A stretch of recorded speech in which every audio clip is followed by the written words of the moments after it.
ጄኒውን በሆነው በዚህ ንጹህ መንፈሳዊ ዓለም ላይ ጤናማ ዘርዘርተ 100 እጥፍ አይደለም 400 እጥፍ ነው ስንዴ የሚወጣው። አንድ ስንዴ ቅንጣት ወድቃ 400 ታይምስ ነው የሚወጣው። ይሄ መሬት ላይ ነው የምልህ። አንተ ህይወት ላይ ኖርማል ውሳኔ ወሰነ፣ እግዚአብሔር መንፈሱን ሳይሰፍር ይሰጣል። እሱ ሲመልስልህ በመገኘት ይመልሰዋል፣ በህሉን ነው ይመልስልሃል። እኔ ያለው ብሎ ራሱን ይሰጣል። በምን ታመጣዋለህ? ራሱ በምንም እግዚአብሔር ልታመጣው ስትወስንስ እሱ ነው ይመጣ። ከሱ የሚበልጥ ምን አለ? መገኘቱ አይበልጥም?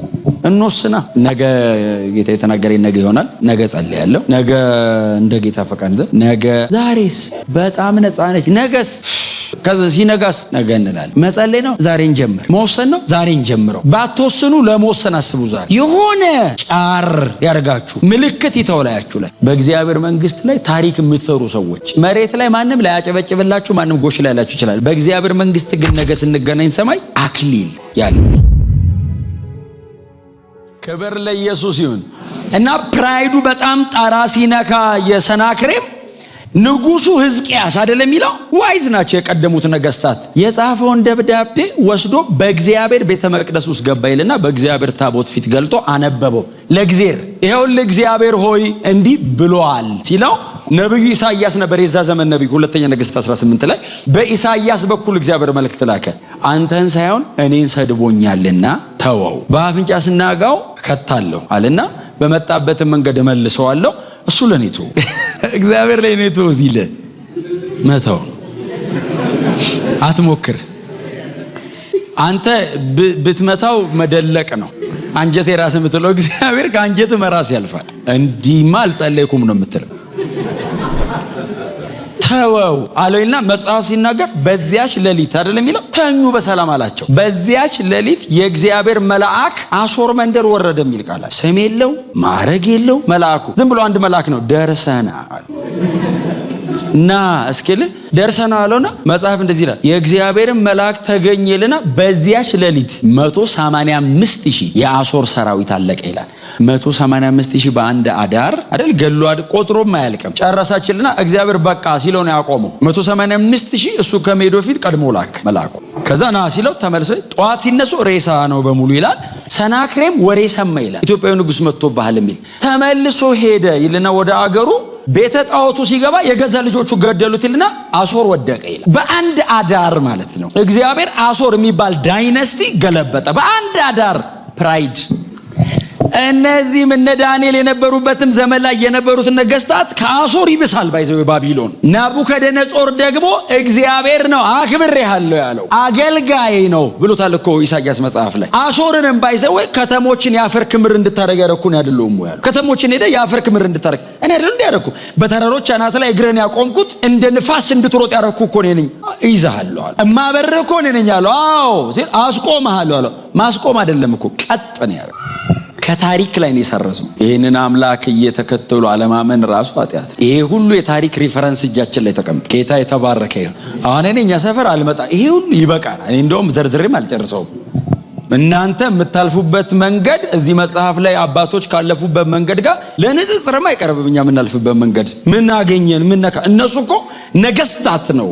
ምዕራፍ 3 ዳንኤል ይጠቀሰልን ናቡከደነጾር እነዚህ ሶስት ወጣቶች ምዕራፍ 3 ላይ ቁመቱ 60 ሜትር እና እንትኑ ስፋቱ 6 ሜትር 60 ክንድና 6 ክንድ የሆነ የወርቅ ምስል። እኔ በጣም ነው የሚገርመው እኮ ድንገት ሰራ ዲዛይን ቆንጆ ዲዛይን ስሩልኝ አለ። ሰሩለት ቆንጆ አድርጎ በወርቅ ሰራው ይልና ዱራ ሜዳ ላይ ወስዶ አቆሙ። ከክፍለ ግዛቱ ያሉ ነገስታት ገዢ ምና የተባለውን በሙሉ ሰበሰበና አመጣ ይላል። ድንገት የተጠሩት ስብሰባ አለ ተብሎ ተጠሩ። የ127 ሀገር ማለት ዘንድሮ ሳን ፍራንሲስኮ ዩናይትድ ኔሽንስ ስብሰባ በለው። ድንገት ተሰብስበው ተጠርተው ታዩታላችሁ ይሄን ምስል። አዎ ንጉሱ ነው ያቆመው። እሺ ከዛሬ ጀምሮ አምላካችሁ እሱ ነው። ለስብሰባ ተጠርተው ከዛሬ ጀምሮ አምላካችሁ እሱ ነው አለና አሁን መለከት፣ መሰንቆ፣ ክራር፣ በገና ምናምን አለ። ይሄ ድምጽ ሲሰማ ሁላችሁም ወድቃችሁ ስገዱ። እማይሰግድ ካለ አለና ስገድ ተብሎ ይመከራል አይደለም የሚለው ወደ እቶን እሳት ይጣላል የሚል አንዳንዴ የመጽሐፍ ቅዱስ ክፍል ደጋግመን ስላመናቀው ነው እንጂ እስቲ እናንተ ቤት አውርዱት። ምን እዛ ድረስ አስኬደናል የሚባሉ ንጉስ ጠርቷቸው ካሉት ባለሟሎች ማለት የባቢሎን አውራጃ አስተዳዳሪዎች ስለሆኑ እነዚህ ልጆች ምዕራፍ 2 ላይ ዳንኤል በፈታው ትዝ ይላችኋል። ህልም ጠፍቶ ህልም አለመና ጠፋበት ይላል። ከዛ በኋላ ህልም አለመ ነበር እንግዲህ አስታውሱኝ አለ ሰውየው። ከዛ ተርጉሙልኛል። እንደዚህ አይነት ትእዛዝ በምድር ፊት ላይ የትኛውም ንጉስ የትኛውንም አዋቂ ጠይቆ አያውቅም አሉት። ህልም ይናገርና ተረጉማለን እንጂ የጠፋ አስታውሱ የሚል ትእዛዝም ሰው ታዞ አያውቅም። የትኛውም ንጉስ ደግሞ የጠፋበትን አስታውሱ አይልም። እግዚአብሔር ዳንኤልን ለናቡከደነጾር ማስተዋወቅ ፈለገ። በዳንኤል እጅ ደግሞ እግዚአብሔር መጨበጥ ፈለገ። መታወቅ ስለፈለገው እግዚአብሔር ህልም አሳየውና ወሰደበት። መታወቅ ፈልጎ እኮ ነው። ከዛ ናቡከደነጾር ምን አለ? እንደው የማይሆን ነገር ታሪክ ፈጥራችሁ ልትነግሩኝ ብትሞክሩ አለ። ህልሙን ጫፍ ጫፉን ከነገራችሁኝ አስታውሰዋለሁ አለ። ረስቶታል ብለህ ፈጥረህ ብመጣል። ከፊቱ ሲወጡ ትንሽ ቀን ነው የምሰጣችሁ፣ ዛሬ ይዛችሁት ካልመጣችሁ ነገ ትገደላላችሁ ሲል ዳኒ ነው አይደል? ምዕራፍ 3 ላይ ዳንኤል ስገድ ያልተባለበት ምክንያት ምዕራፍ 2 ላይ ኦሬዲ እሱ አምላክ ስላሳየ ምዕራፍ 3 ላይ እነዚህ ልጆች የሚያሳዩበት እድል ነው የተገኘው። እሱ ኦሬዲ ቀድሞ አሳይቷል ምዕራፍ 2 ላይ። ስለዚህ ዳንኤል አምላክ አለው ና አምልክ አይባልም። የዳንኤል አምላክ ብሏል ምዕራፍ 2። ስለዚህ አሁን እነዚህ ደግሞ ሌላ እድል ነው። አርዩክ ለሚባለው ለንጉሱ ባለመዋል ንጉሱ በቃ እረዳቸዋለሁ በሙሉ ሰብስብና እረዳለሁ፣ እኔ ሳበላ ሳጠጣ ስመግብ ከርሜ ይህንንም አካል አገኙ ምን መንፈሳዊ ናቸው እረዳቸዋለሁ ሲለው ሊያርድ ሰይፉን ይዞ ሲወጣ ዳኒ በጠዋት አገኘው። ወዴት ነው አለው? ላርዳችሁ አለው። እነማንን? እናንተን። ምናው ንጉሥ ህልም አለመው ህልሙ ጠፍቶበታል የሚያስታውስና የሚተረጉም ከሌለ ይገደል ብሏል ሲል አረ የንጉሥ ትእዛዝ ለምን ይቸኩላል? የኛ ሳንሰማ አለው። ምን ነው አለው? እኛና ህልሙንም ተነፍቹ እናመጣዋለን አለ። ና አለው። ንጉሱ ፊት ቀረብ አለው። ምክንያቱም ንጉሱ ውጣና ግደል ብሎታል። እንዳልገል አንተ ንገረውና ይመናህ አለው። ዳኒ ገባ። በጣም ቬሪ ያንግ ልጅ ነው፣ ገና ልጅ ነው። አስቡት እንግዲህ ጺሙ ራሱ ገና በደንብ አልወጣ። አስራዎቹን ጨርሶ ሃያዎቹን ገና እኮ የጀመረ ልጅ ነው። በእግዚአብሔር ላይ ያለው መተማመን ግን ይኸው 1000 ዓመት ይጫነናል። 1000 ዓመት ይኸው ስንት ሺህ ዓመቱ እንግዲህ አሁን 600 ምናምን ዓመተ ዓለም የተጻፈ መጽሐፍ ነው። 2600 ዓመቱ ነው። ዛሬ ምን ሰብከዋለን ይሄን ሰውዬ? ሰማይ ደግሞ ሰሞኑን እንሄዳለን እናገኘዋለን። ቶሎ ማመን ጥሩ ነው እነሱ ሰፈር እንድንገባ። እና ልጁ ንጉሱ ፊት ቀረበ። ንጉስ አለው አቤት አለው። እንዴ ለምን ትቸኩላለህ? ዛሬም ብቻ አስጠንተዋት ህልሙን ከነፍቼው አመጣዋለሁ አለው። እንዴ አንተ እግዚአብሔር እኮ እጁ አይጠየቅም፣ ፈቃዱ እኮ ነው የሚጠየቀው።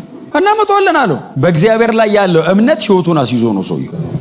ከዛ ጋባይና ለጓደኞቹ ነገራቸው። ሶስቱ አሉ። እነዚህ ማለት ነው እነዚህ ናቸው እኮ ንስቲ ያላቸው። ምን ነው ንጉስ እንደዚህ ብሏል እና ካልተገኘ ማታረዳችን ነው እንጸልይ አላቸው። ተንበርከከው ጸለዩና ተኙ ነው የሚለው።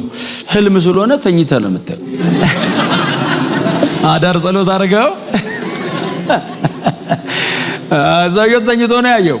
ከዛ ናቡከደነጾር ተኝቶ ያየውን ዳኒስ እየተተረጎመለት አየው። ከዛ ጠዋት ሄደ ንጉሱን አገናኛለ። ምን ነው አርተ ህልሙን አይቼዋለሁ እግዚአብሔር አሳየ። እኔ እኮ አንዳንድ የመጽሐፍ ቅዱስ ታሪክ እዚህ ላይ ባይሆን እኔ አላምንም። ይሄ እኮ ለእንትንም አይመችም። ንጉሥ ትዝ ይልሃል አለው። ምን አለው? ጭንቅላቱ ወርቅ ነበር ያየው አለው። አዎ እግዚአብሔር አሳየ። ንጉሱን ሞኝ ነው ያደርገው። ጭንቅላቱ ነው። አዎ ደረቱ አካባቢ ምናምን ናስ ነው። አዎ ከዛ እዚያ ጋር ብረት ምናምን፣ ከዛ ከስር ሸክላ ነው። አዎ ወርቁ አንተ ነህ። ከዛ ደረቱ ደግሞ ፋርስ ነው። ከዛ ያኛው ግሪክ ነው። ከዛ ያኛው ሮማን። 4 ስርወ መንግስትን ያየኸው አንተ ነህ አለው። ተላይ ሲወርድ ያየኸው ትልቁ ድንጋይ መሲሁ ነው። ያው ሁሉን የሚፈጨና የራሱን መንግስት ይመሰርታል። የእግዚአብሔር መንግስት ሁሉን ትገዛለች እኮ ነው። ሉዓላዊ አምላክ ነው። የዳንኤል መጽሐፍ ትምህርት ሶቨሪን ጋድ፣ የምድር ነገስታት ገዢ ነው። እግዚአብሔር የታሪክ ባለቤት ነው። ይሄንን ነው ገባ ያስረዳው በዳንኤል መጽሐፍ ላይ። እግዚአብሔር ሉዓላዊ ነው። ነገስታቶቹ አይደሉም። እግዚአብሔር ነው የታሪክ ባለቤት። ሲፈልግ ያወጣል፣ ካልፈለገስ ያወርዳል። ምን ማለት ነው? ሲፈልግ ናቡከደነጾርን ቤተ መንግስት ቁጭ አድርጎ እርሱ አቶ ናቡከደነጾር እያስባለ ያሰግድለታል። ካልፈለገስ 7 ዓመት ሳር ያበለዋል። ሳር ለማብላትም ንጉሱ ላይ ወንበር ላይ ለማስቀመጥም እግዚአብሔር እጁን አይልክም፣ ቃል ነው። እንዴ ሳር ያስበላው ትዝ አይላችሁ? ምን ሳር ያስበላው እኮ እጁን ልኮ አይደለም። ድምጽ ወደቀበት የሚላምባቸው ቃል አይደለም። ኢቭን ድምጽ ነው። ቃል እኮ ቢሆን እኮ ታው ነው። ድምጽስ ናቡከደነጾር አምልኮና ሊቀበል ሲል እግዚአብሔር ረሳኸኝ እኮ ነው ሲል 7 ዓመት ብራ ሳር በላ ይላል፣ ጥፍር አወጣ ይላል፣ አንተ ጸጉር በጸጉር ሆነ ይላል፣ ጫካ ገባ ይላል። ከዛስ ሁሉን የሚችል አምላክ በሰማይ ያለ ሲል ወደ አይምሮ ተመለሰ ይላል። 7 ዓመት ግን ዙፋኑ ላይ የተቀመጠም የለም፣ ወንበሩን ዞር ብሎ የሚያየ የለም። ናቡከደነጾር ሳር መብላቱ ብቻ ሳይሆን ወንበሩን ጠብቆለት አስመስክሮ መለሰው። ክብር ለኢየሱስ ይሁን። ጮክ በሉና እግዚአብሔር ሉዓላዊ ነው በሉ እስቲ። የኔ አምላክ ብቻ ሉዓላዊ ነው በሉ እስቲ። ይሄንን ጌታችን ኢየሱስ ክርስቶስ በጣም ግልጽ አድርጎ ነገረን አይደል? እውነተኛ አምላክ የሆንከውን አንተ ብቻ እውነተኛ አምላክ ነህ አለ ኢየሱስ። ጌታ ይባረክ። በዚህ ዕውቀት የዘላለም ሕይወት አለ። እውነተኛ አምላክ የሆንከውን አንተን ብቻ የላከውንም ኢየሱስ ክርስቶስን ያውቁ ዘንድ ይህች የዘላለም ሕይወት ናት። በዚህ ዕውቀት ላይ በተመሰረተ እምነት የዘላለም ሕይወት አለ። ልጆቹ እግዚአብሔር ብቻ ነው አምላክ ነው። ይሄ አቋማቸው ነው። እግዚአብሔር ብቻ ያቆመው ምስል አለ። ስገዱ ሲባል ሁሉም ሰገደ የሚል ቃል አለ። ስሙን ሁሉም ሰገደና እነዚህ ሶስት ወጣቶች ብቻ ናቸው ያልሰገዱት። እኔ አሁን ይኸውላችሁ ሁሉም ከሰገደ ማን ያያቸው? ያልሰገደ አለ ማለት የሚቆጣጠር። ቃላተኞቹ ቆመው ያሉ ታውቃል። ይፈልጓቸዋል አለ ጠምዷቸው። ሲያዩ ሶስቱ ልጆች ቆመዋል። እዛ ዳር ላይ ቆሙ። ስገድ ሲለው ዝም ብሎ ወደ ንጉሥ ማን ያመጣሃል ታዲያ? ስገድ እሳቱ ይታያል። አንሰግድ። ለምን? እውነተኛ አምላክ የኛ አምላክ የዕብራውያን አምላክ። እዚህ ምርኮኞኝ ስትኝ የዋዛ እንዳልመስልህ የአባቶች አምላክ ቀይ ባህርን በቀኝና በግራ አቆሞ በባህር መካከል በደረቅ መሬት ያሻገረ አምላክ ነው። እግራቸው ጭቃ ሳይዛቸው የሚወጡት ባህር መሃል ደረቅ መሬት የለም። እግዚአብሔር ደረቅ መሬት አድርጎ እንደዛ ያሻገረ አምላክ ነው የኔ አምላክ። እና በአባቶቻችን በደል ምክንያት ነው የመጣ ነው እንጂ እዚህ ሲጀመር ነው አይደለም። ለኮንትራት ነው 7 ዓመት ነው የመጣ ነው። እንመለሳለን። አልሰግድም። የልጆቹ መልስ ባይዘው ኦፌንድድ ያደርጋል። ልጆቹ በትህትና አይደለም የሚመልሱልህ። አልሰግድም አምላክ እንዳልሆነ ራሱ ብታክ ትናደዳለህ። ሲጀመር የአምላክ ጥያቄ መልስ ትህትና የለውም። እግዚአብሔር እንዳታመልክ ቢል ምን መሰለ ብራዘር ይባላል እንዴ? አመልከዋለሁ። ቆጣ ብለህ ነው መመለስ ያለብህ። መጋጨት ነው ያለብህ። እስቲ አሜን በሏ። ሰይጣን ትሪት ሊያደርግ ሲሞክር እንዴት ራስን ታመቻቻለህ? ዲገልብጠ መሄድ ነው። ምንም ይቅርብህ። ሰውነት ከልብስ አይበልጥም እንዴ? ህይወት እስከ መብል አምልኮ እኮ እሱ ነው። ህይወት እኮ ነው አምልኮ። አንሰግድ ሲሉ ጎትተው ሶስቱን ጎትተው ይዘዋቸው ሄዱና ንጉሱ ፊት አቆሟቸው ይላል። ናቹራሊ ንጉስ ምናምን ፌቨርድ ነው። እግዚአብሔር ወንበሩ ላይ ቁጭ ያደረጋቸው እላያቸው ላይ የሚጭነው ሞገስ አለ። ሰውየው እኮ እንደምታዩት ነው እንግዲህ የፈለገውን ነገር ሰርቶ አምልክ ይላል። እሱ ቁጭ ብሎ ያያል። እኔንም አምልኩኝ እኮ ይላል። በጣም አስፈሪ ነው። ጨካኝ ነው ደግሞ ናቡከደነጾር። ከተማ እኮ ነው የሚያቃጥለው። ኢየሩሳሌምን እኮ አጠፋት እኮ ነው የሚለው። ቤተ መቅደሱን ያፈረሰው እኮ የሰውዬ የቤተ መቅደስ ዕቃ ይዞ እኮ አያሌ ህዝብ እኮ ገለዋል። እሱ ፊት ነው የቆመው። እናንተ የባቢሎን አውራጃ ገዢዎች ናችሁ አይደል? አዎ። ዳንኤል ባለፈው ህልም ሲፈታ ነበራችሁ እናንተ። አዎ። በልሹ መስለው ጓደኞቼን ሹማቸው ብሎ ነው ባይዘው ያሾማቸው። እነሱ ባይዘው ተመርጠው ተሾሞ እኮ አይደለም። ዳንኤልን ሊሾመው ሲል ጓደኞቼ አሉ ብሎ ነው ያሾማቸው። በእውነት እና በዳንኤል ህልም ፈቶ ነው የተሾማችሁት። አዎ በሉ አሁን ሂዱና ስገዱ። በዳንኤል ሞገስ አልፌያቸዋል፣ ሂዱና ስገዱ ሲላቸው ያነበብኩት ክፍል ነው። ስገዱ አላቸውና ከዛ ቀጥሎ እንደዚህ አላቸው፣ ከእጄ ሊያድናችሁ የሚችል አምላክ የለም። ጂሰስ ሰው እንደሌለ ቢያቀራሱ እንደዚህ አይል። ምን አይነት ትዕቢት ነው? ከኔ እጅ አላቸው ምንም አምላክ አያድናችሁ ሲላቸው ልጆቹ አንተ ላቆምከው የወርቅ ምስል አሉት። ኢቭን አምላክ ብሎ አልጠሩትም። አንተ ያቆምከው አሉት። አንተን የሰራው እውነታቸው ነው። የአሕዛብ እኮ አማልክት እኮ ጣዖታት አይደል? ጣዖታቶች እኮ በተከታዮቻቸው እኮ እድሜ ይበለጣሉ። ተከታዩና የሚሰራው ትሻለኛለህ ይልና ከካር ቁጭ አድርጎ ከዛሬ ጀምሮ አመልካለሁ ይላል። እድሜውን የሚወስንለት ተከታዩ። የኛ ብቻ ነው እኮ ሰርቶን። እኛ አሁን ተሰብስበን አምላኩን ያላለ ሆኖ ነው እኮ ያገኘነው። እኔ የፈለኩትን ለምንድን ነው የማላረገው? ኪንግ ነው ዶሙን የሚመራው። ኪንግደም ነው። ጌታ ይባረክ። አሜን። አንተ ላቆምከው የወርቅ ምስል እንደማንሰግድ አሉት። አማልክቶችህንም እንደማናመልክ ይህንን እወቅ አሉት። ስቴትመንቱ ከባድ። ይህንን እወቅ አሉትና አምላካችን አሉት ካንተ እጅ ያድነናል አሉትና ከኔ ሲል ባያድነንም ልጆቹ ኪዳን ሰብረው ገቡ። ታውቃለህ አዲስ ኪዳን ላይ ባያድነንም ለዚህ ጣዖት 60 ክንድ በ6 ለሆነ ጣዖት አንሰግድም ሲሉት መጽሐፍ እንደ የንጉስ ቁጣ ከሳቱ በፊት ቁጣው ነው ነደድ ይላል። ናቡከደነጾር ፊቱ ተለወጠ ይላል። አንብቡት እናንተ። ፊቱ ለኔ ነው እንደዚህ አስበው እንግዲህ ንጉስ ነው፣ እውነቱን ነው ባይዘው እያረገው ነው። ለጠቅላላ እውቀት አይደለም እያወራ ያለው። እሳቱ በሚችልበት መጠን ይንደዳላቸው። 7 እጥፍ ማለት 7 የሚያክል እንደማለት ሳይሆን ቱ ዘ ማክሲመም እሳቱ ይንደዳል። እሳቱ ሲያያዝ ቆመዋል እኮ እነዚህ ልጆች። ኢየሱስ ደግሞ እኮ እግዚአብሔርስ አለሁ አይልም፣ አይዞ አይልም። አዲስ ኪዳን ቢሆንሽ መንፈስ ቅዱስ በእኔ ውስጥ አለ ምናምን ያን የለም ለመስራት ነው ከመጣ የሚመጣው ላይመጣም ይችላል። ፈቃዱ ከሆነ በቃ ኑ በዚህ በኩል ሊልህ ይችላል። እሱ ላይ መጣ ይችላል። በቃ ኑ ሊልህ ይችላል። በቃ ና ካለህ እኮ በሷታ በኩል አብረ እዛ ያድነናል አሉት። ባያድነንም የኃይል አይደለም የፈቃድ ነው አሉት። ተፈለገ አለው እንዴ አንተ በእጅ የምትወረውርበት እኔን እጅህን እኮ ካፈር የሰራው የኔ አምላክ እንደዚህ በእናትህ ማፀን እኮ የገጣጠመ እሱ ነው። ያድን የቀስታ አይገባም። ባያድነንም ግን አናመልክም። ይህን ማወቅ አለብን። ንጉስ ሲሉት መጽሐፍ እንደዚህ ይላል። ንጉስ ተበሳጨ ይላል። እሳቱ ነደደ ይላል። ከንጉሱ አይደል የተመረጡ ወታደሮች ማለት የተመረጡ ወጥ እንደ ኳስ መወርወር የሚችሉ ይኸው መጎናጸፊያ ጭንቅላታቸው ስካርፕ ሰናፊል ስካርፓቸው ልብሳቸው ያላቸው በሙሉ እላያቸው ላይ በሰንሰለት ጥፍር ተደርጎ ታሰረ። እንዴት አድርጎ ሊያነዳቸው እንደሆነ በቃ ልጆቹ ተዘጋጁ፣ ታሰሩ። ሰብስበው ወደ እሳት ወረወሯቸው። ዳኒ ነበር መጥቶ ነበር ለማየት። አረ ጓደኞች ሊቃጠሉ ነው ሲሉት መጥቶ ነበር። ምክንያቱም ሲወጡ ሲጽፈው የጻፈው የአይን ምስክር ነው። እሳት አይሸትም ነበር ማለት ምዕራፍ 3 ለመጻፍ ተጠግቶ አሽትቷቸዋል አለ።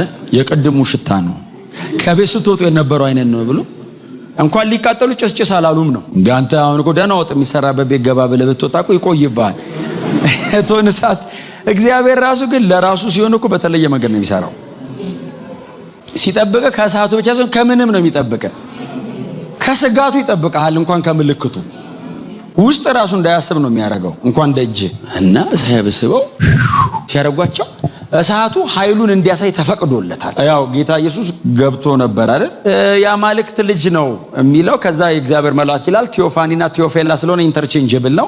መለኮት መጥቶ ነበር ይላል። ከዛ ደግሞ የእግዚአብሔር መልአክ ይሉታል። ኤኒዌይስ ተወረወሩ፣ ገቡ።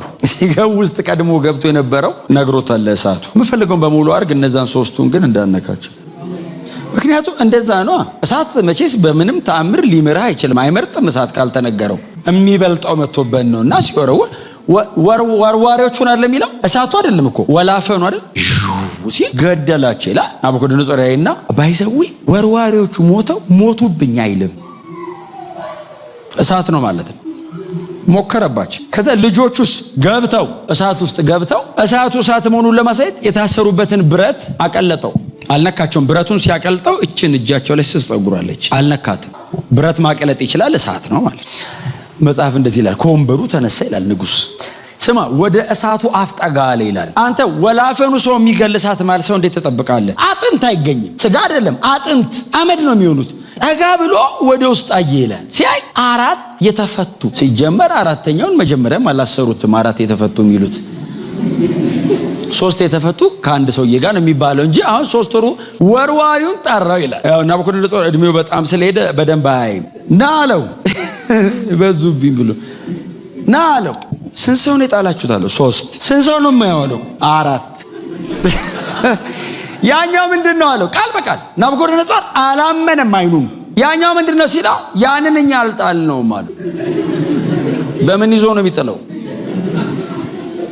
የአማልክት ልጅ እኮ ነው ያኛው አለው። ከእሳቱ በላይ ያበራል ያኛው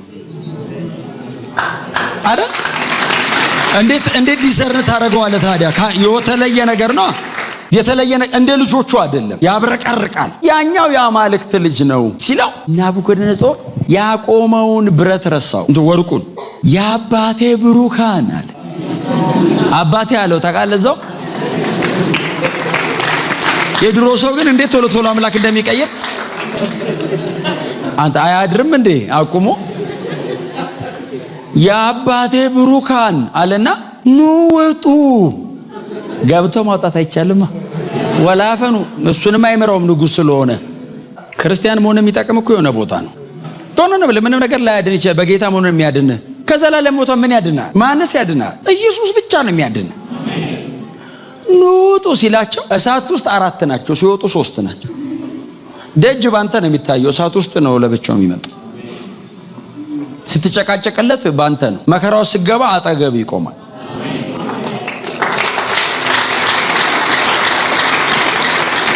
ምን ማለት ነው? የምታልፉበት መንገድ እሱን ይገልጠዋል ማለት መጥፊያቸው ሳይሆን እሱን ማሳያ ሆነ።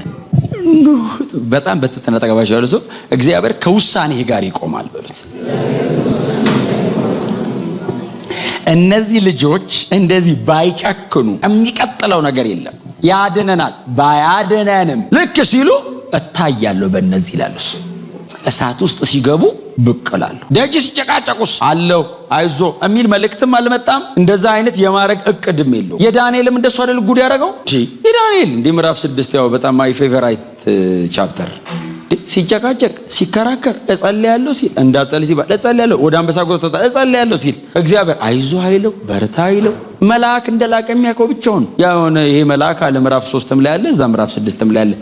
ቶሎ አይሄድም። እግረ መንገዴን በመደዳ አድኛቸው ልሂድ ብሎ እዛ ነው ሲመላለስ ነው የሚውለው። ልጆችም የሆነ ቦታ ይገባሉ፣ ለእግዚአብሔር ብለው ወስነው ይገባሉ። ጨካኞች ናቸው። ሰው ሀገር ሄደው አምላክ ያስለውጣሉ በህግ። ምክንያቱም እዚህ ምዕራፍ 3 ላይ እኮ ከነዚህ ከሶስቱ ወጣቶች አምላክ በቀር አለ ናቡከደነጾር ሌላ ሰው ሌላ አምላክ ሲያመልክ ወይንም በእነሱ አምላክ ላይ የስድብ ቃል ሲናገር ብሰማው አለ ቢገኝ በግዛቴ ማለት በ127 ሀገር ወሬ እልፍ ሲል ከሰማችሁ ሰውየውን አምጡትና የጉድፍ መጥያና ምናምን አረጋዋለሁ አለ፣ አጠፋዋለሁ አለ። አምላክ በህግ ተቀየረ።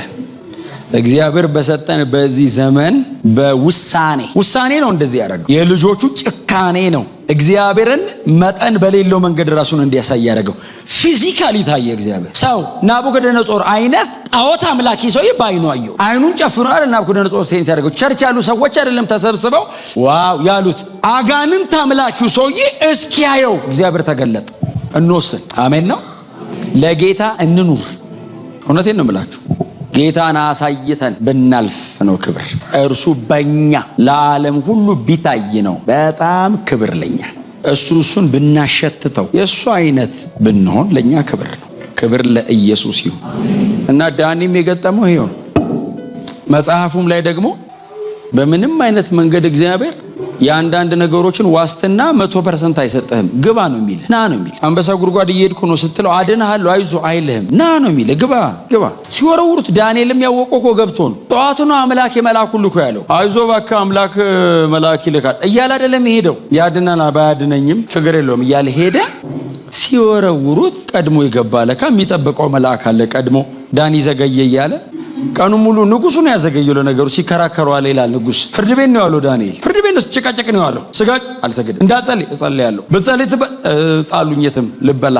ሲጨቃጨቅ ንጉስ ሲከራከርለት፣ ጠበቃ ቀጥሮ ሲሟገትለት፣ ዳንኤል ራሱ ሲከራከር ነው ያለውና ድክም ብሎታል፣ ደክሞታልና መልአኩም ይገባዋል። ቀኑ ሙሉ እዛ ጭቅጭቅ ላይ ስለዋለ ስለሚደክመው መተኛት አለበት። ገብቶ ጠዋት ስራ ይገባል፣ ወጣው እኮ ሄደ ነው የሚለው። ስለዚህ መልአኩ ቀድሞ ጠብቆት ከአንበሶቹ ጋር ጠርሶ ጠበቀ።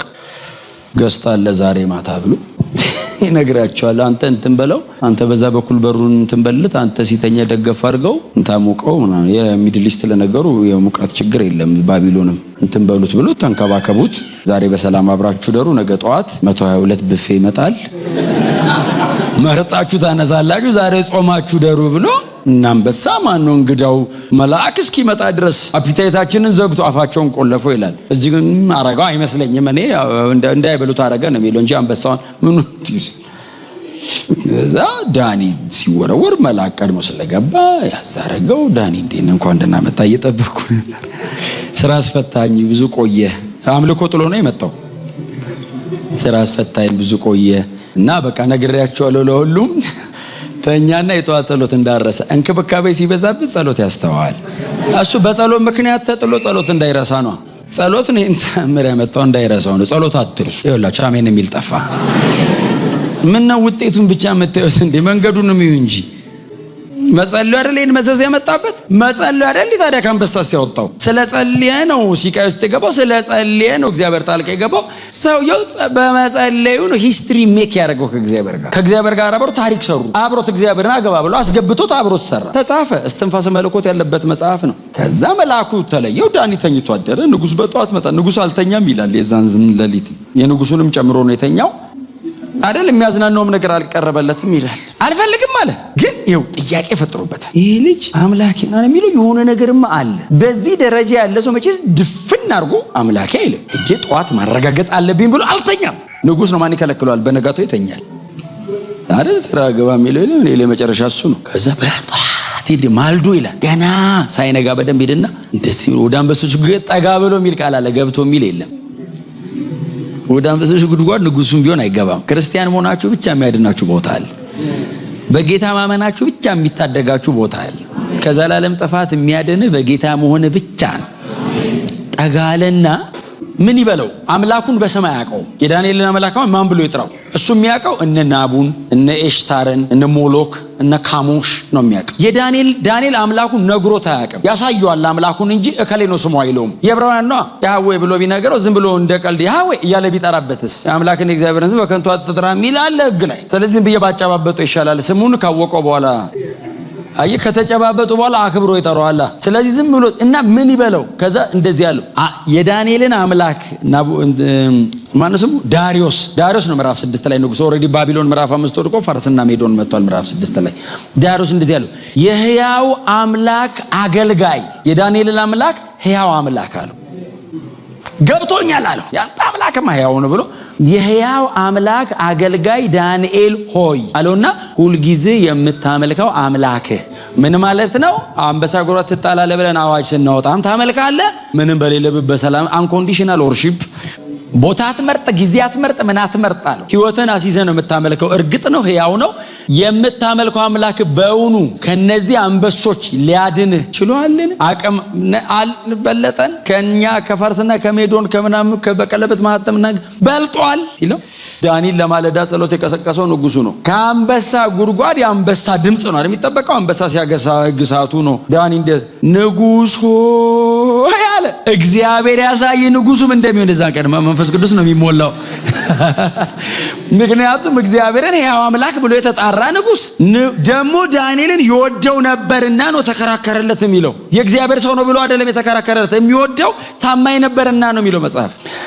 ንጉስ ሆይ አለውና 1000 ዓመት ንገስ። ክርስቱ ምንድነው? አንተን አያከብርም ነው። ዳኒ ደግሞ እንዲያለው 1000 ዓመት 10 ቁጥር 1000 ቁጥር 10 ቁጥር ምናምን አፖካሊፕቲክ ቡኮች ላይ አቡቀለመሲስ ራሱ ትርጉም ያስፈልጋል። ስለ መጨረሻው ዘመን የሚያወሩ ሕዝቅኤል ግማሹ፣ ዳንኤል፣ ራእይ፣ ዘካርያስ ግማሹ ምናምን እነዚህ ላይ 10 ቁጥር 1000 ቁጥር ልክ እንደ 7 ቁጥር ሙሉ ቁጥር ነው። 1000 ዓመት ንገስ ማለት 1000 ዓመት አይደለም። እድሜ ዙፋን ላይ ይለቃል። እንዲህ እንደነገስክ ጨርሳለሁ። ንጉሥ ሆይ 1000 ዓመት ንገሳለውና ሁለት ኳሊቲ ነገረው። በፊቱ ቅንነት ተገኝቶብኛል፣ አንተንም አልበደልኩም።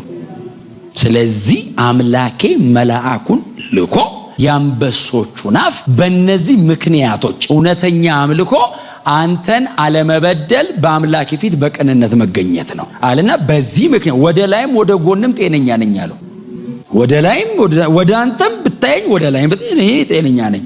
ስለዚህ አምላኬ መልአኩን ልኮ የአንበሶቹን አፍ ዘጋ፣ እነርሱ አልጎዱኝም። ያው አልጎዱኝም ማለት ከአንበሳ ጋር ስታድር አይደል? አሁን አልመች ብሎ ስተኛውን ብታንኮራፋ ቀና ያረጋል። እንደ አንበሳ ነው ቀና የሚያረግህ።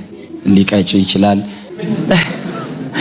አልጎዱኝም። ኤኒዌይስ ከአንበሳ ጋር ግን አድረ በሰላም ነው ያደርኩት ሲለው መጽሐፍ እንደዚህ ይላል፣ አውጡት አለ ይላል። ማንም ገብቶ አያወጣም። ገመድ ልከው አውጡት። ዳኒ እንትኖቹን ጥሩ ነው ያስተናገዱት።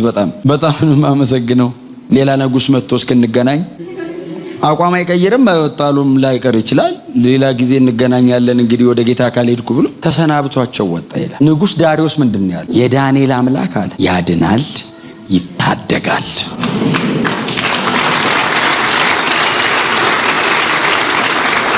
ያውላችሁ ኢሹ ኬዙ ዳንኤል መንበርከክ አለመንበርከክ ሳይሆን እግዚአብሔርን ማምለክ አለማምለክ ወርሺፕ ሆኗል። ኬዙ እግዚአብሔርን ማገልገል ለእግዚአብሔር መኖር ሆኗል። የሆነ ሚደንቅ አይነት ተአምር እየሰራ አይደለም። እግዚአብሔር ልመለክ እያለ ነው። ምንም ነገር ሲያደርግ ልጆቹን አይደለም ማዕከል ያደርገው፣ ራሱን ማዕከል አድርጎ ነው። ያድነናል ሲሉ አድኛ ሳያለው ራሴን ነው። የዘላለም ሕይወት ራሱ እኮ የሰጠን የጸጋው ክብር ይመሰገን ዘንድ ነው አይደል? ኤፌሶን ምዕራፍ 1 ቢነገር እሱ ነው አዳነን ይልና ጳውሎስ ይንከባለላል መሬት ላይ።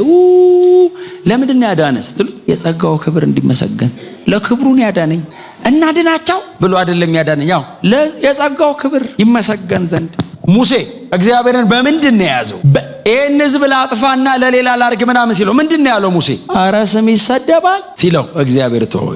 አረ ስምህ አለው ይህን ሕዝብ እኔን አጥፋኝ፣ ግን አረ አውጥቶ ጨረሳቸው ነው የምትባለው፣ አረ ላንተው ነው ሲለው እግዚአብሔር ተወው። እሺ ቀጥሏል። በጣም በትህትና እግዚአብሔር ለክብሩ አድኖሃል በሉት። ይሄንን ፍቅሩ ነው ምን ጥያቄ ያለው? ግን ክብሩ ይቀድማል። ክብሩ ማንነቱ ነው፣ ህልውናው ነው። የሆነ ብርሃን አይደለም ክብሩ። ክብር ፐርሰን ነው። ክብር አሳይ ፊቴን አታይ አይደል መልሱ። እስቲ እንደ የሆነ እንደ በረቅረቅ ስትል ነው እንደ ክብር ሲለው አይደለም እኔ ነኝ እኮ ክብሬ። ባለፈው የዛሬ 3 ሳምንት ነው እሑድ ላይ ተናግሬያለሁ። ኢየሱስ የእግዚአብሔር ክብር ነው። the glory ጋድ የተባለው ክራይስት ነው። ፐርሶኒፋይ ሆኖ በስብና የመጣው የእግዚአብሔር ክብር ነው። የጸጋው ክብር ይመሰገን ዘንድ ኢየሱስ ክብሩን የተወው ለምንድን ነው? አባቱን ለማክበር። አብ ያዳነን በቅዱሱም አጠራር የጠራን እንዲባል የእግዚአብሔር አዳኝነትና በቅዱስ አጠራር ጠሪነት እንዲታወቅ ኢየሱስ ክብር ጥሎ መጣ። ክብሩን ጥሎ የመጣው ከክብሩ በላይ ጥላሁንን ወዶት አይደለም፣ አባቱን ለማክበር ነው። ክብሩ ማንነቱ ነው። እስቲ አሜን በሏ። እኔ የትኛው የመጽሐፍ ቅዱስ ክፍል ላይ ከክብሩ በላይ ወደደ የሚል ጥቅስ አለ? የለም። ክብሩን ተወ የሚለው አባቱ ይከብር ዘንድ ላከብርህ አይደል መጥቻለሁ፣ ላከብርህ መጥቻለሁ ነው የሚለው። ክብር ለመንፈስ ቅዱስ ብቻ፣ ክብር ለኢየሱስ ይሁን። ስለዚህ እግዚአብሔር ከአንዳንድ ነገሮች አትገባም አይደለም የሚልህ፣ አድንሃለሁ ነው የሚለው። እቶን እሳት ውስጥ እንዳገቡ የሚል የለው፣ ትድናለህ። እናንተ ወደ አዲስ ኪዳን አንድ ጥቅስ ብቻ ልንገራቸውና ይብቃኝ። አዲስ ኪዳናችን ላይ ጌታ ኢየሱስ ክርስቶስ የማርቆስ ወንጌል ላይ ሲዘጋው አንድ በጣም ትልቅ ተስፋ ሰጥቶን ዘጋው። ከፀሐይ መውጫ እስከ መጥለቂያዋ ድረስ የዚህን የመንግስት ወንጌል በእጃችሁ ያዙና ሂዱ አለ። ከመውጫዋ እስከ መጥለቂያ ሂዱ አለና በስሜ የምታምኑትን እናንተን የሚገድል ነገር በሙሉ አይገላችሁም አለና ሲዘረዝራቸው የሚገድል ነገር ቢበሉ አይሞቱ፣ አይበሉ አይደለም አይሞቱ፣ አይደግምብህም አይደለም ትኖራለህ። ከዙሪያ አጠፋለሁ ሳይሆን እዛ ውስጥ እንክርዳዱ እያለ ስንዴው ያድጋል። እንክርዳዱ ላይ ያለውን ስንዴ የማድረቅ አቅም ስንዴው ሬዚስት አድርጎት ይወጣል። አይሞትም ስንዴው። እንክርዳዱን እንንቀለው ሲሉት እንዳትነቅሉ። ለምን? አይ ስንዴውን ምንም አያደርገው። እንዴት? አረ ያድጋል። ስንዴው በህይወት መኖር ይችላል፣ አቅም አለዋል። የሚገድል ቢበሉ አይሞቱም አለና እባቦችን ይይዛሉ የሚል ቃል አለ።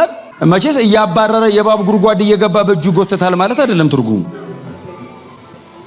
የዚህን ክፍል ትርጉም የምትፈልጉ ከሆነ የሐዋርያት ሥራ ምዕራፍ 28 ማንበብ ነው። መላጥያ ደሴት ላይ ጳውሎስ እጅ ላይ እባብ ተጣበቀች የሚለው በቃ ወንጌል አገልግሎት ላይ ያለ እባብ ነደፈው። ተነድፎ የሞተ ሊኖር እኮ ይችላል። ወደ ጌታ ሜጃ መንገዱ ከሆነ ጳውሎስ ላይ ስትጣበቅበት እየሰበከ ነው። ሰውዬው ገና አልጨረሰም። ቄሳር ፊት ትቆማለህ ብሎታል። ስለዚህ እየሰበከ ነው።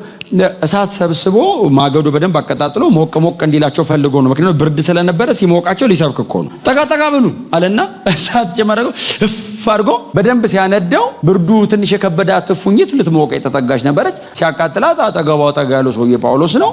ጥብቅ ስትልበት ኢየሱስ ወደ ቅፍርናሆም ሲሄድ ሲጠብቅ ስትል ረግረግ ፈርጓት ወደ ገሊላ ከተሞች ወድቆ አብጦ ይሞታል ብለው ሲጠብቁት አይደለም የሚለው። ቀጠለ ይላል። መስበክ ቀጠለ ብቻ ሳይሆን የሚለው እባቧን አራግፏት እኮ ሰብኮት ቀጠለ አይደለም። የደሴቲቱ አለቃ ፑፑሊዩስ የሚሉት ሰውዬ አባቱ ታመው ነበር። ሆዳቸውን ያመማቸው ሉቃስ ዶክተር ስለሆነ የበሽታ ስም ነው የጻፈው። እናንተ ግቡና በቡተናው እዚህ ጋር አላወራው ሐኪም ስለሆነ በሽታ ይፈራን ፊት ለፊት ነው የሚጽፈው። ሆዳቸውን ታመው ነበር። ጳውሎስ እንኳን ሊሞት ሄዶ እጁን ጫነባቸውና ሰውየው ተፈወሱ። እና ይልና የአካባቢውም ሰው ይሄ ሰውዬ ሰው ሳይሆን አምላክ ነው ብሎ ሐሳብ ለወጠ ይላል። አምላክ ስለሆነ አይደለም። እባብ ብትይዙ አይገላችሁም ይላል። ስላልነደፈችውም አይደለም። ነደፈችው ነው የሚለው ቃል በቃል ሐኪም ነው የጻፈው። አይቷል፣ በደንብ ቼክ አድርጎታል። ልክ እባቧ ስትነድፈው እጄን ሰሩልኝ እዚህ ጋር መርዟን አውጡልኝ ብሏል። አገልግሎት ነው የቀጠለው። እናቴ እንደውም የዚህ ቀን ሂሊንግም ይመጣል። ስለዚህ ሰውየው በጣም እየተገረፈ ደም ብዙ ስለሚፈሰው ያኔ ደግሞ ደም ስለማይሰጡት ደም በጣም ስለሚፈሰው መርዙን ደሙ ውስጥ ቀላቅሎ እንትን አደረገው እና በመገረፍ የፈሰሰውን ደም በመርዝ ተካው እንደማለት ነው። ሂሞግሎቢን ቀላቅሎ ሰርኩሌሽን ውስጥ አደረገለት። ጳውሎስ ደም ውስጥ እኮ አለ። ቀጠለ ሰውየው። ምናልባት የሚገድል ቢበሉ አይሞቱም የሚለው ብቻ ነው ጳውሎስ ያልተፈተነው። እርሱንም ሉቃስና እሱ ስለተለያዩ ሮም የቁም እስረኛ እያለ ሉቃስ ስለተመለሰ ምዕራፍ 28 ላይ ነው እንጂ ከዛ በኋላ ሮም እስር ቤት ውስጥ የሚገድል ማብላት አይደለም ምንም ነው የሚያደርጓቸው። በዛ ሁሉ መሃል ግን ሰውየው አለ። ለምንድን ነው የማትሞተው ሲሉት የስብከቱ ስራ በእኔ እንዲፈጸም ጌታ ባጠገቤ ቆሞ ይላል። አበረታኝ ማለት ስነደፍ ያኖረኛል አለ። ቀጥቀጥ ሲያደርጉኝ አንበሳ ሊጎርሰኝ ሲል ከአንበሳ አፍ ያድነኛል። ለምን? የስብከቱ ስራ አለ። ለምን የሚያድን? ስለሚወድ ነው። ስራውን እንዲጨርስለት ስለሚወደኝማ መስቀል ላይ ሞቶ አዳነኝ። እሱማ የሚፈልገው እኔን መውሰድ ነው። ለምንድን ነው ታዲያ እያዳነ የሚያቆይህ? ስራ አለኝ ያልጨረስኩት እንድጨርስለት በእኔ በኩል ማለቅ ያለበት አለ። ለጢሞቴዎስም አልሰጠው። እኔ ጨርስና የራስን ስራ ብዬ ነው ትችለት የሚሄደው። ክብር ለኢየሱስ ይሁን። አዲስ ኪዳናችንም ላይ ጌታችን ኢየሱስ ክርስቶስ ያለን በዚህ አይነት መንገድ አታልፉም ሳይሆን ያለን እኔ ከእናንተ ጋር ሆናለሁ ነው ያለን። ጌታ ለዘላለም የተባረከ ይሁን። ስለዚህ እግዚአብሔር ከውሳኔያችሁ ጋር አብሯል። ስለዚህ ወሳኙኑ፣ ጨካኙኑ የውሳኔ ሰው ሁኑ። በዚህ አይነት ኬዝ ነው እያወራላችሁ ያሉት። በዚህ በአምላክ ኢሹ በተቀበላችሁት በወንጌል እውነት ጉዳይ አትደራደሩ። ክርስቲያን መሆናችሁን ብትናገሩ ምንድነው የሚመጣው እናንተ ላይ? ከስራ ነው የምንባረረው? ማን ያባረራል ዘንድሮ? አገሩ ሁሉ እኛ አይደል እንዴ? እውነቴን እኮ ነው። አሁን እኮ አለመሆን ነው ምናልባት የሚያባርር። በጣም አሁን ማንም የሚነካ የለም። እነዚህ ሰዎችስ መሆን የሚያስገድልበት ሰዓት ላይ ነው የኖሩት። መሆን ወንጀል ነው እንደዚህ መሆን፣ ይገደል እየተባለ ይኖራሉ። ሞት ሲመጣ እየተራመዱት ማለት ነው። በላዩ ላይ ሊሞቱ ይችላሉ እኮ ሻገር ዘለላው እያላቸው። ከውሳኔያችን ጋር ጌታ ይቆማል። የኛ ድርሻ ምንድነው? መወሰን። በህይወታችሁ ላይ የሚቀጥለውን መለኮታዊ የሆነ የእግዚአብሔር ኃይል በተለየ መንገድ ለማየት መጸለይ ብቻ ሳይሆን ጸልያችሁ መወሰን። ይጸልያሉ ልጆቹ፣ ቀጥሎስ ይወስናል። ጸልየው እግዚአብሔር ወደዚህ እቶን እሳት እንዳይጠሩኝ አይደለም የሚሉት፣ እድነናል። ይጸልያሉ፣ ያውቁታል። ቀጥሎስ ውሳኔ ያለ ህይወታቸው ላይ ከንግግራቸው ወደ እግራቸው መጥቷል፣ ይኖሩታል። ክብር ለመንፈስ ቅዱስ ይሁን። ስለዚህ እኛን ይሄንን ያክል አልጠየቀንም። ከዚህ በበለጠ መንገድ ግን ሊታይብን ፈልጓል። ኦሬዲ እኛ ቦርን አጌን ነን። ኒው ቴስተመንት ላይ ነው ያለነው። መንፈስ ቅዱስ በእኛ ያደረብን ሰዎች ነን። ከነዚህ ልጆች ከነበሩበት ኪዳን ጋር አሁን እኛ ያለንበት ኪዳን ሊነጻጸር ራሱ አይችልም። በሞት በተባለ ኪዳን፣ ለጊዜው በሆነ ሞግዚት በተባለ ኪዳን፣ ከጊዜ በኋላ የሚጠፋ በተባለ በቀደመው ኪዳን ይሄ ሁሉ ክብር ከተገለጠ የክብር በተባለ ዘላለማዊ በተባለ በክርስቶስ በተጀመረ እየደመቀ በሚቀጥል እያበራን በምንቀጥልበት ኪዳንማ እግዚአብሔር በምን አይነት መንገድ ነው ራሱን ማሳየት የሚፈልገው? በእነሱ ዘመን በጣም እነሱ ይፈልጋሉ፣ ጥቂት ነገር ነው የሚታየው። ዘንድሮ ትንሽ ነው የምንወስነው፣ ብዙ ነው የሚታየው። ርቀቱ በጣም ሰፊ ነው። ይሄ የጸጋው ዘመን፣ የክብሩ ዘመን፣ ማዳኑን የሚያሳይበት ዘመን በጣም ትንሽ እድል ከሰጠውትኝ በጣም ብዙ የሚሰራበት ዘመን። ክብር ለመንፈስ ቅዱስ ይሁን። ይሄ ሁሉ ለትምህርታችን ተጽፏል። በምንም ተአምር እችን ማለዳ እንዳትረሷት። ምክንያቱም ነገ ጧት እንደዚህ አይነት ጥያቄ የሚጠይቃችሁ ነገር ቢመጣስ እርግጠኛ ሁኑ። ትሰግዳለህ አትሰግድም ብሎ ሲመጣ አልሰግድም ካልክ ቀጥሎ ያለውም ያንተ ህይወት ነው። ከእቶን እሳት ውስጥ ገብቶ መውጣት የሚለው ቁጥር ከዛ በኋላ ነው ያለው። ከእቶን እሳት ውስጥ ወጥቶ ታሪክ መስራት መፈለግ፣ እዚህ ጋር ደግሞ ለመወሰን መፍራት፣ ሁለቱ አብሮ አይሄድ። እዚህ ጋር ከጨከንኩኝ የሚቀጥለውን የእግዚአብሔርን ክብር ማየት እችላለሁ። ወስኑ። ምንድነው ጥላሁንን የጠየቀው? መጸለይን የጠየቀኝ መጸለይ ነው። ምንድነው ጥላሁንን የጠየቀው? ጊዜውን መስጠት ነው። ጊዜ መስጠት ከቃሉ ጋር ጊዜ መውሰድ ነው። አንዳንድ ነገሮች ላይ በጣም ጠንከር ያለ ውሳኔ መወሰን ነው። ህይወት ነው። ይሄ ህይወት ነው። ኖርማሊ የጥቂት ደቂቃና ሰዓታት ፕሮግራም አይደለም። እየተገናኘን ሰላም ተባብለን ቻው የምንባባለው አይደለም። ክርስትና ህይወት ነው። ህይወትስ የሚኖር ነው። ክብር ለኢየሱስ ይሁን። እንደዚህ አይነት ታሪክ መጽሐፍ ቅዱሳችን ውስጥ ጥቅጥቅ ያለ ነው። አዲስ ኪዳን ብንገባ መውጫ ላናገኝ እንችላለን። ጴጥሮስ፣ ጳውሎስ፣ ዮሐንስ እያለን እነዚህ ሰዎች ሲጻፍ ዝም ብላችሁ እያቸው እስቲ እነሱ ሲራመዱት ከላይ እኮ ስጋ ነው ተቆርሶ የሚወድቀው። ስትራመደው ወደ አንበሳ ጉድጓድ ስትሄድ ስሜትህንስ ማወቅ ትችላለህ? ምንድነው ፊልም የምታረገው? እንደሚያድንህ አይደለም እኮ የምታስበው፣ ልትበላም እንደምትችል እኮ ነው የምታውቀው። እግዚአብሔርስ በቃ ምንም የፈለገውን የሚያደርግ ሉዓላዊ አምላክ ነው እኮ ነው ትምህርቱ። ዳኒ እኮ እሱን እኮ ነው እያለ ያለው። ቢያድነንም ባያድነንም አምላክነቱ አይቀንስም። እኔን ስላላዳነኝ ከመንትኑ የሚወርድ እኔን ሲያድነኝ ከፍ የሚል እንደዚህ አይነት አይደለም። እግዚአብሔር ሲኖሩ ታስባችሁታል። ህይወት ነው ለዳንኤል። ለእኛም ጥቅስ መሆን የለበት፣ ለእኔም የተጻፈ ታሪክ መሆን የለበትም። ፕራክቲካሊ ህይወት መሆን አለበት። መኖር መውረድ። ባቢሎን ኖሮታል። አዲስ አበባ እንድገሙ። አሜን ነው። እነሱ በዚያ ደረጃ እጅግ በጣም የህይወት ንጽህና የሚጠይቅ ጠንካራ ቦታ ላይ በጽድቅ ገዝተዋል። እኔና እናንተም እግዚአብሔር ባስቀመጠን ቦታ ላይ ኤክስፔክት በሚያደርገን መንገድ እንቀጥል። ክብር ለኢየሱስ ይሁን። በፍጹም አጠገባችሁ ላለው ሰው ጎናችሁ ላለው ሰው አይደለም ተጠሪነታችሁ፣ ለመለኮት ነው፣ ወደ ላይ ነው የሚጠይቅ። እናንተ አትጠይቁኝም እኮ እኔ እግዚአብሔር እኮ ነው የሚጠይቀኝ። እኔ ኖርሃል አልኖርክም ዙፋኑ ፊት አቆሞ የሚጠይቀኝ እኮ እግዚአብሔር ነው። ሰውን ማንም ምንም ሊያደርገው ይችላል። ፕሪቴንድ እኮ ላደርግ እኮ ይችላል። እኔ እግዚአብሔር ፊት ስትቀርብስ ሊሸልምህም ሊጠይቅህም እሱ ይችላል። ክርስትና ህይወት ነው። በጣም በትህትና አጠገባችሁ ያለው ሰው ክርስትና ህይወት ነው ኑረው በሉት። አዎ አዎ አዎ ክብሯን ፈልገን ውሳኔዋን ደግሞ ፈርተን አይሆንም። ስለዚህ እዚህ ቁጥር 10 ምናምን 16 አካባቢ ያለችውን ውሳኔ ስንወስን ቁጥር 20ዎች ውስጥ ያለውን ከቶኑ ሰዓት በላይ አብሯቸው ተገለጠ የሚለውም የኛ ነው። ለሚቀጥለው ትውልድ ለልጆቻችሁ፣ ለሚቀጥለው ትውልዳችሁ እግዚአብሔርን ማጨባበጥና ማውረስ መስጠት የምትፈልጉ ከሆነ እንደነዚህ አይነት ውሳኔዎችን ነገ ብላችሁ አታሳድሯቸው። ዘር ነው ይሄ። ዛሬ ዘሯለሁ፣ ነገ ይበቅላል። ዛሬ ወስናለሁ፣ ምንም ጥያቄ የለውም። እንኳን ጄኒዩን የሆነው መንፈሳዊ ዓለም ይቅርና ኮራፕትድ የሆነው መሬት ራሱ ስንዴ ሰጥቶ ገብስ አያወጣም።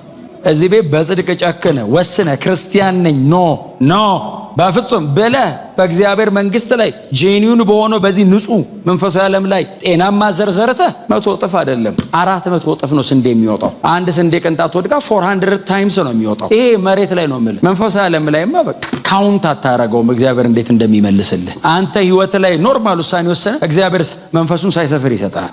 ያ አንተ እኮ እዚህ ጋር እኮ ነው የወሰንከው። እሱ ሲመልስልህ በመገኘት ይመልሰዋል። በህሉን ነው ይመልስልሃል።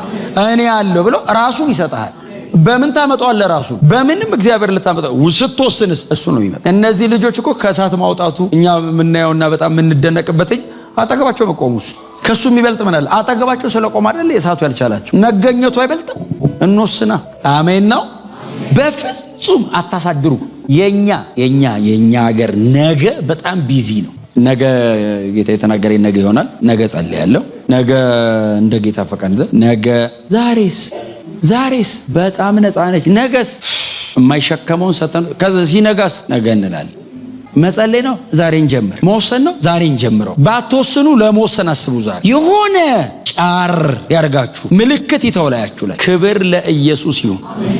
እኔ እጅግ ስለምወዳችሁ እውነቱን ነው መነግራችሁ። ስለምወዳችሁ በእውነት ነው መነግራችሁ። በእግዚአብሔር መንግስት ላይ ታሪክ የምትሰሩ ሰዎች መሬት ላይ ማንም ላያጨበጭብላችሁ፣ ማንም ጎሽ ላይ ያላችሁ ይችላል። በእግዚአብሔር መንግስት ግን ነገ ስንገናኝ ሰማይ አክሊል ያለው ሰው። ምክንያቱም ይሄ መሬት ምን ሰባ እኮ ነው ኦልሬዲ ተጋምሷል። አሁን ምን ዝም ብሎ እኮ ሄደ 30 ምናምን ነው እንደሄደ ሳታውቁት ብንን ስትል 35 ሄዷል። ብንን ስትል 70 ሆኗል። ብንን ስትል በጌታ አቀፍ ነው 3 ነው የምትባን መሀል ላይ መጨረሻ ላይ ነው በጌታ ያገኝ።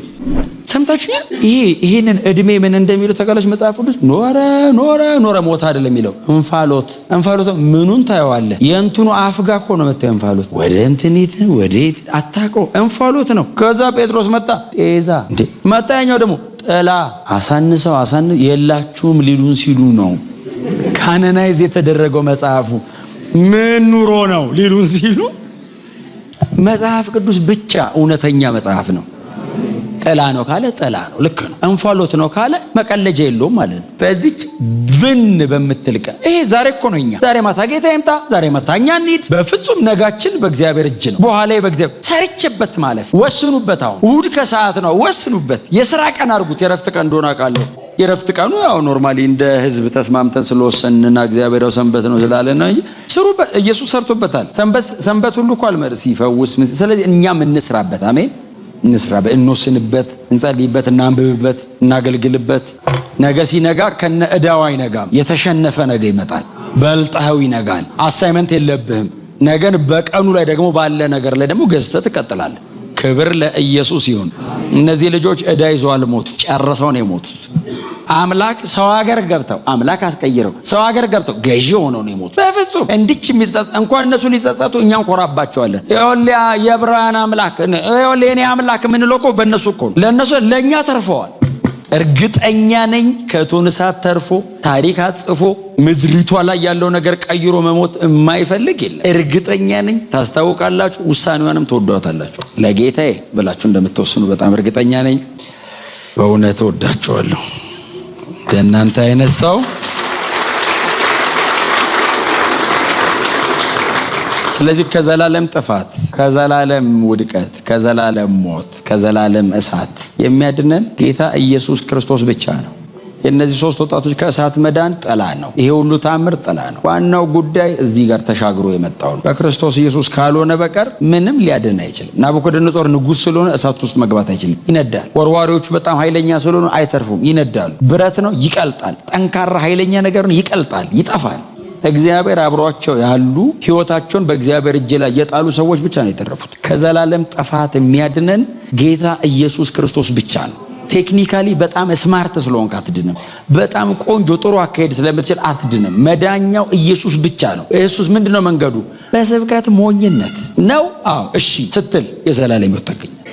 ክብር ለመንፈስ ቅዱስ ይሁን። ስለዚህ በጣም ጥሪ ላደርግላችሁ እፈልጋለሁ። ምናልባት እንግዲህ ይሆናል፣ ምናልባት አዲስ ይሆናል። በጣም ብዙ እድል፣ በጣም ብዙ በር አጠገባችሁ የተከፈተላችሁ፣ በጣም ስማርት፣ በጣም ጥሩ ሰዎች፣ ጠንቅቅ ያላችሁ ልትሆኑ ትችላላችሁ። ይሄ ሁሉ ነገር ተሰብስቦ ሰውን ሊያድነው አይችልም። ኢየሱስ ክርስቶስ ብቻውን የዘላለም ሕይወት ይሰጣል። ምንም እዚህ ቤት ያገኘነው ነገር ከዘላለም ሕይወት የተገኘ ነው። ከሱ የቀደመ የለም። የመጀመሪያውም የመጨረሻውም በረከታችን ይሄ ነው።